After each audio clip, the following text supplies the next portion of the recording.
बोल शिव शंकर भोलेनाथ की जय। नमः शिवाय ओम, नमः शिवाय ओम, नमः शिवाय ओम, नमः शिवाय, नमः शिवाय ओम, नमः शिवाय ओम, नमः शिवाय ओम, नमः शिवाय, नमः शिवाय ओम, नमः शिवाय ओम, नमः शिवाय ओम, नमः शिवाय। बोल शिव शंकर भोलेनाथ की जय, बोल पार्वती माता की जय, बोल शिव परिवार की जय। आज हम सोमवार की व्रत कथा पढ़ेंगे। एक बहुत ही धनवान साहूकार होता है जिसके घर धन आदि किसी चीज की कमी नहीं होती, परंतु उसको एक ही दुख होता है कि उसका कोई बेटा नहीं होता। उसको एक पुत्र की इच्छा होती है। वैसी चिंता में रात दिन रहता था और पुत्र की कामना के लिए प्रति सोमवार को शिव जी का व्रत और पूजन किया करता था तथा सायंकाल भी शिव मंदिर में जाकर शिवलिंग के आगे दिया जलाया करता था। उसके इस भक्ति भाव को देखकर माता पार्वती जी ने शिव जी महाराज से कहा, महाराज ये साहूकार आपका अनन्य भक्त है और सदैव आपका व्रत करता है, पूजा करता है बड़ी श्रद्धा भक्ति के साथ। आप इसकी मनोकामना को आपको इसकी मनोकामना को पूरा करना चाहिए। तो भगवान शिव कहते हैं, हे पार्वती ये संसार एक कर्म क्षेत्र है, जो जैसा बीज बोता है उसको वैसा ही फल काटता है। इसी तरह इस संसार में जैसा कर्म करते हैं वैसा ही फल भोगने को मिलता है। पार्वती जी के बहुत आग्रह करती है उनको, शिव जी को, महाराज जब ये आपका अनन्य भक्त है और इसको किसी प्रकार का दुख है तो आप अवश्य इसका दुख दूर कीजिए, क्योंकि आप सदैव भक्तों पर दयालु होते हैं और इनके दुखों को दूर करते हैं। यदि आप ऐसा नहीं करेंगे तो मनुष्य आपकी सेवा और भक्ति कैसे करेंगे, कैसे आपके व्रत किया करेंगे। पार्वती जी इतना आग्रह करती हैं कि शिव जी महाराज कहने लगते हैं, ये पार्वती इसके भाग्य में पुत्र नहीं है, इसकी चिंता से अति दुखी रहता है। इसे भाग्य में पुत्र ना होने पर भी मैं इसको पुत्र प्राप्ति का वर देता हूँ जब तक ये जीवित रहेगा, परंतु इसका पुत्र सिर्फ 12 वर्ष तक जीवित रहेगा। कहते हैं मैं इसको पुत्र तो दे देता हूँ, लेकिन पुत्र की आयु सिर्फ 12 वर्ष तक ही होगी, उसके बाद वो मृत्यु को प्राप्त हो जाएगा।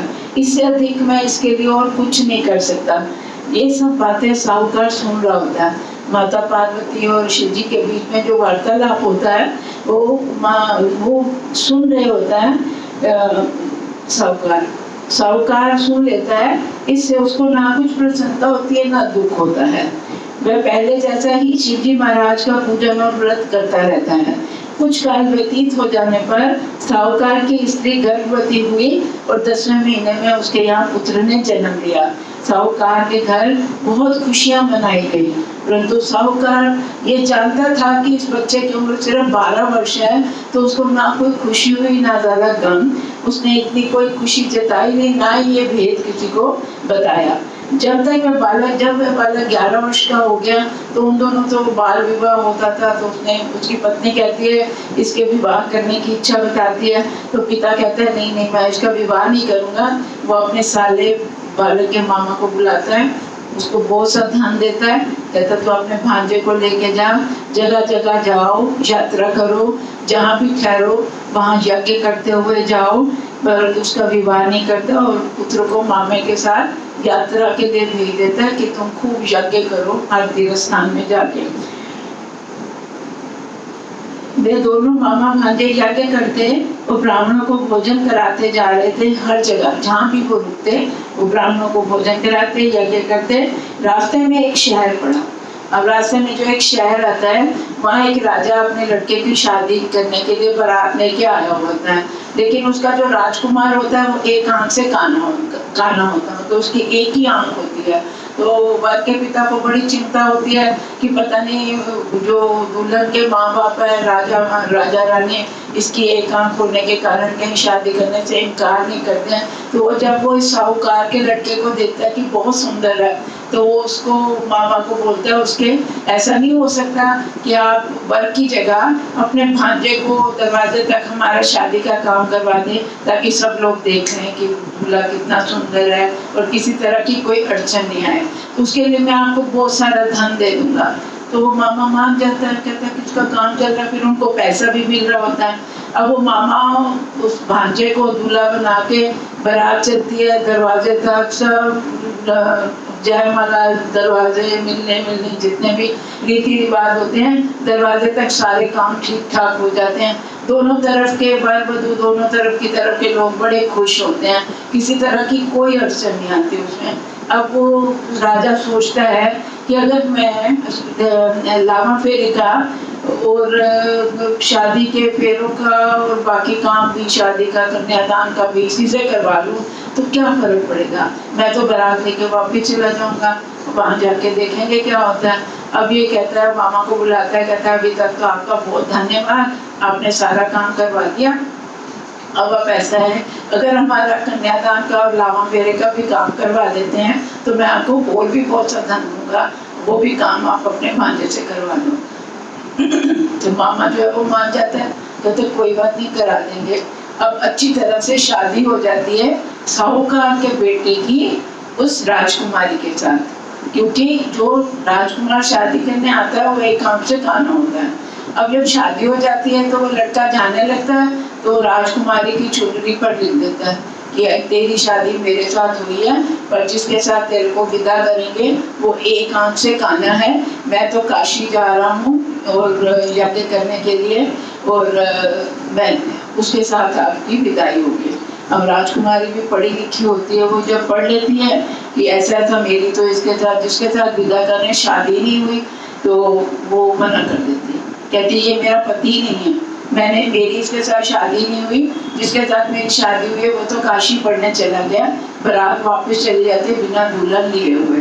अब राजा वो लड़का काशी, मामा भांजा काशी चले जाते हैं, वहाँ यज्ञ करते हैं, इतने में 12 साल का ये हो जाता है, साल गुजर जाता है, इसकी आयु 12 वर्ष की होती है। तो ये अपने मामा का एक यज्ञ रचा रखा होना है, इन्होंने एक यज्ञ शुरू किया होता है, जिस दिन ये 12 वर्ष का होता है तो यज्ञ चल रहा होता है। ये अपने मामा को कहता है ऐसे ऐसे मामा जी मेरी तबीयत बहुत खराब हो रही है, आप कहो तो मैं अब विश्राम कर लूँ। तो मामा कहता है तू विश्राम कर ले, मैं यज्ञ का कार्य पूरा करता हूँ। थोड़ी देर में मामा कमरे में आता है कुछ सामान लेने के लिए, देखता है ये तो मरा पड़ा है भांजा, तो कहता है अब मैं क्या करूं, अगर मैं अभी रोना पीटना शुरू कर दूंगा तो यज्ञ का कार्य अधूरा रह जाएगा, तो उसको पूरा करना भी बहुत जरूरी है। मैं अभी किसी को नहीं बताता, और वो यज्ञ पूरा करता है और रोना पीटना शुरू कर देता है। उसी समय वहां से शिव पार्वती जा रहे होते हैं। जब शिव पार्वती उधर से गुजरते हैं तो बड़ी रोने की आवाज आती है जोर जोर से।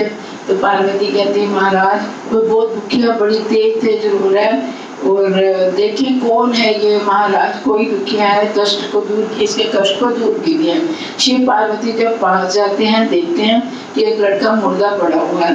पार्वती जी कहने लगी महाराज ये तो वही सेठ का लड़का जो आपके वरदान से पैदा हुआ था, तो वो तो आज 12 साल का हो गया, उनकी मृत्यु हो गई। तो वो कहने लगे पार्वती अब इसकी आयु इतनी थी जो इसने भोग ली। पार्वती जी ने कहा महाराज इस बालक को और आयु दें, नहीं तो इसके माता पिता तड़प तड़प कर मर जाएंगे।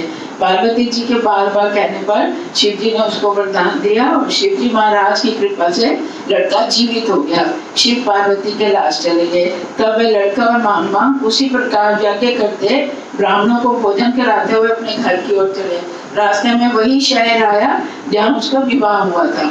वहां आकर उन्होंने यज्ञ आरंभ किया तो लड़के के ससुर राजा ने उसको पहचान लिया, बड़ी इज्जत के साथ महल में ले गया, बड़ी खातिर के साथ बहुत दासियों से लड़की को और जमाई को विदा किया। जब वे अपने घर के पास पहुंचे तो मामा ने कहा मैं जाके संदेश देता हूँ कि हम लोग राजी खुशी आ गए हैं। तो लड़के के माता पिता छत पर बैठे थे, वो कह रहे थे उनको तो पता था 12 वर्ष का हो गया, वो मर गया होगा पिता, तो वो छत पे बैठे थे कि अगर तुम्हारा बच्चा सही सलामत आया तो हम छत से नीचे आराम से उतरेंगे, नहीं तो हम छत से कूद के अपने प्राण दे देंगे। तो मामा बहुत कसम खा के कि आपका लड़का सही सलामत आ गया, वो को साथ लाया, बहुत धन्य धन लेके आया है। आप मेरी बात सुनिए, मैं उसको वापस लेके आया हूँ। तो जब वो अपने पुत्र और उसकी साथ थोड़ा सा धन लेके आया तो सेठ को बड़ा आनंद के साथ उसका स्वागत किया, बड़ी प्रसन्नता के साथ सब लोग रहने लगे। इसी प्रकार जो कोई भी सोमवार के व्रत को धारण करता है, इस कथा को पढ़ता, सुनता या सुनाता है, उसकी समस्त मनोकामनाएं पूर्ण हो जाती हैं। बोल शिव शंकर भोलेनाथ की जय। कर्पूर गौरम करुणावतारम संसार सारम भुजगेन्द्रहारम सदा वसंतम विद्यारविंदे भवम भवानी सहितम नमामि। बोल शिव शंकर भोलेनाथ की जय। इसमें आरती शिव जी की आरती होती है सोमवार की।